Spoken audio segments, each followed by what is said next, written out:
या देवी सर्वभूतेषु शक्तिरूपेण संस्थिता नमस्तस्यै नमस्तस्यै नमस्तस्यै नमो नमः। नवरात्रि यानी शक्ति की उपासना के 9 दिन। वर्ष में ऐसी 2 बार नवरात्रि आती हैं। एक है चैत्र मास की नवरात्रि और एक है आश्विन मास की नवरात्रि। और इस समय आश्विन मास की नवरात्रि का आरंभ हो रहा है। जैसा कि हमने सुना था कि हमें इस भौतिक दुर्ग से मुक्त होने के लिए माँ भगवती के दिव्य आशीर्वाद और मार्गदर्शन की परम आवश्यकता पड़ती है। देवी दुर्गा ही आदिशक्ति हैं। आश्विन नवरात्रि के इन 9 शुभ दिनों में हम प्रत्येक दिन की देवी दुर्गा की सुंदर पौराणिक कथा का श्रवण करते हैं। नवदुर्गा में माँ दुर्गा के 9 विभिन्न स्वरूपों की पूजा की जाती है। देवी के ये रूप शास्त्रों में इस श्लोक द्वारा उल्लिखित हैं। प्रथमं शैलपुत्री च द्वितीयं ब्रह्मचारिणी तृतीयं चंद्रघंटेति कुसुमांडेति चतुर्थकं पंचम स्कंदमातेति षष्ठं कात्यायनीति च सप्तमं कालरात्रीति महागौरीति षष्ठमा नवमं सिद्धदात्री च नवदुर्गा प्रकीर्तितः उक्तानि तानि नामानि ब्रह्मणैव महात्मनः। अर्थात देवी दुर्गा के 9 रूप हैं। माँ शैलपुत्री, माँ ब्रह्मचारिणी, माँ चंद्रघंटा, माँ कुष्मांडा, माँ स्कंदमाता, माँ कात्यायनी, माँ कालरात्रि, माँ महागौरी और माँ सिद्धिदात्री।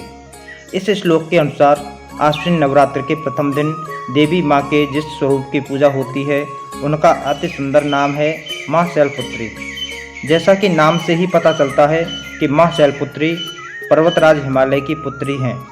यदि उनके आध्यात्मिक स्वरूप पर दृष्टि डाली जाए तो हम देखते हैं कि उनका वर्ण श्वेत है और वे श्वेत रंग के ही वस्त्र धारण करती हैं।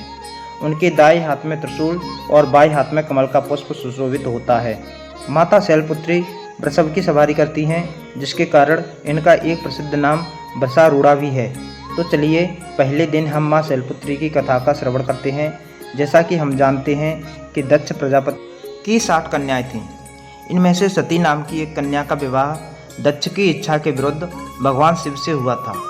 एक बार दक्ष प्रजापति ने एक महान यज्ञ का आयोजन किया था, तो उसमें भगवान शिव और सती को छोड़कर सभी देवी देवताओं को आमंत्रित किया गया।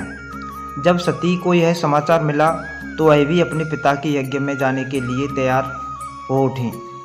भोलेनाथ के मना करने पर भी सती नहीं रुकी और अपने पिता के यज्ञ में पहुंच गई। जब दक्ष ने सती के सामने ही भगवान शिव का अपमान किया तो उनसे यह सहन नहीं हुआ और उन्होंने स्वयं को अग्नि में भस्म कर लिया।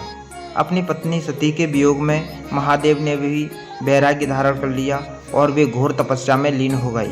इन्हीं दक्ष प्रजापति की एक और स्वधा नाम की पुत्री थी। इसका विवाह पितरों के साथ हुआ था।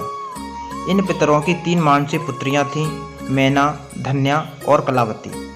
एक समय ऐसा हुआ कि ये तीनों कन्याएं भगवान विष्णु के दर्शन के लिए श्वेत द्वीप में पधारीं और उसी समय 4 कुमार भी वहां पहुंचे।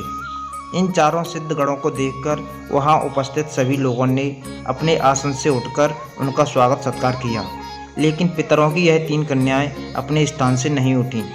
यह देखकर चारों कुमार उन पर क्रोधित हो गए और उन तीनों को स्वर्ग से दूर होकर नर स्त्री बनने का श्राप दे डाला। इस श्राप को सुनकर तीनों कन्याएं उनके चरणों में गिरकर क्षमा याचना करने लगीं।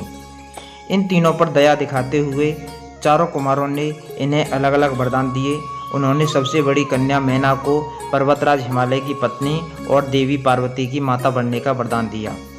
दूसरी कन्या धन्या को महाराज जनक की पत्नी और देवी सीता की माता होने का वरदान दिया।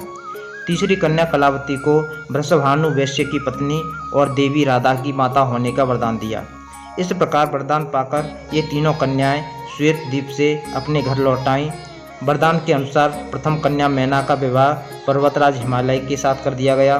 विवाह के पश्चात सभी देवी देवता राजा हिमालय और देवी मैना के पास पधारे। उन्हें कठोर तपस्या करके देवी उमा को अपने पुत्री रूप में प्राप्त करने का अनुरोध करने लगे। ऐसा इसलिए आवश्यक था क्योंकि उस समय सभी देवी देवता ताड़कासुर नामक राक्षस के कोप से त्रस्त हो चुके थे, जिसे केवल महादेव का पुत्र ही मार सकता था।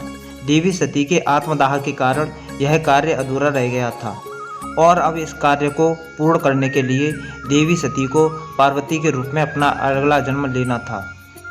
देवताओं की आज्ञा को शिरोधार्य करके राजा हिमालय और उनकी पत्नी तपस्या करने लगे। देवी मैना सदैव ब्राह्मणों को दान देती थीं, बड़े ही भक्ति भाव से देवी माँ की उपासना करती थीं। पवित्र गंगा नदी के किनारे देवी उमा की मिट्टी की मूर्ति बनाकर देवी मैना उसे विभिन्न प्रकार के भोग अर्पण करती थीं। कठोर व्रत का पालन करते हुए कभी निराहार रहती तो कभी जल पर ही निर्भर रहती। एक समय तो उन्होंने केवल वायु पर ही जीवन यापन किया। इस प्रकार कठोर तपस्या करते हुए उन्हें 27 वर्ष बीत गए। इतने लंबे समय तक तपस्या करने के बाद जब जगदम्बा उमा देवी मैना से अत्यंत प्रसन्न हुई तो उन्होंने दर्शन देकर वरदान मांगने के लिए कहा। तब देवी मैना ने उनसे आग्रह किया कि वे स्वयं उनकी पुत्री के रूप में अवतरित हों। देवी उमा ने उन्हें यह वरदान दिया और राजा हिमालय के घर पार्वती के रूप में अवतरित हुईं। हिमालय पर्वतों के राजा थे और पर्वत को शैल भी कहते हैं, इसलिए पार्वती का एक नाम शैलपुत्री भी पड़ा। उनका एक नाम हेमवती भी है। तो यह थी माता शैलपुत्री की संक्षिप्त कथा। प्रथम नवरात्रि के दिन माता शैलपुत्री की पूजा आराधना और उपासना की जाती है। उनकी पूजा करने के लिए प्रातः जल्दी उठकर स्नान आदि से निवृत्त होना चाहिए। इसके बाद विधिपूर्वक कलश स्थापना करें। माता शैलपुत्री की तस्वीर भी रखें। इसके बाद देवी को कुमकुम तथा अक्षत अर्पित करें। माता शैलपुत्री का वर्ण श्वेत है, इसलिए उन्हें सफ़ेद रंग के पुष्प अर्पित करना अच्छा होता है। इसी प्रकार उन्हें सफ़ेद रंग के मिष्ठान जैसे खीर और चावल भी अत्यंत प्रिय हैं। माता शैलपुत्री के इस मंत्र का जाप कर सकते हैं। वंदे वांछित लाभाय चंद्राधकृत शेखरा वृषारूढ़ा शूलधरां शैलपुत्रीं यशस्विनीं। भगवान शिव की नगरी काशी में माता शैलपुत्री का प्राचीन मंदिर भी है, जहां नवरात्रि के प्रथम दिन बहुत अधिक भीड़ होती है। कहते हैं इस मंदिर में माता शैलपुत्री के दर्शन करने मात्र से श्रद्धालुओं की सभी इच्छाएं पूर्ण हो जाती हैं। माता शैलपुत्री को वाराणसी भी अत्यंत प्रिय है, इसलिए वे यहाँ सदा निवास करती हैं। वाराणसी शहर भारत के सभी प्रमुख शहरों से सड़क, रेल और हवाई मार्ग से जुड़ा है और यहाँ आसानी से पहुँच सकते हैं। यह थी आश्विन नवरात्रि के प्रथम दिन माता शैलपुत्री की कथा। अगर आपको यह कथा अच्छी लगी तो हमें कमेंट बॉक्स में लिखकर बताएं और इसे अपने दोस्तों और परिवारजनों को शेयर भी कर दें। और आप इस चैनल पर पहली बार आए हैं तो आप अपने इस चैनल को सब्सक्राइब करें, ताकि नवरात्रि की आने वाली कथाओं का नोटिफिकेशन आपको सरलता से मिल सके। तो चलिए नवरात्रि के प्रथम दिन माता शैलपुत्री को प्रणाम करते हैं। जय माता दी।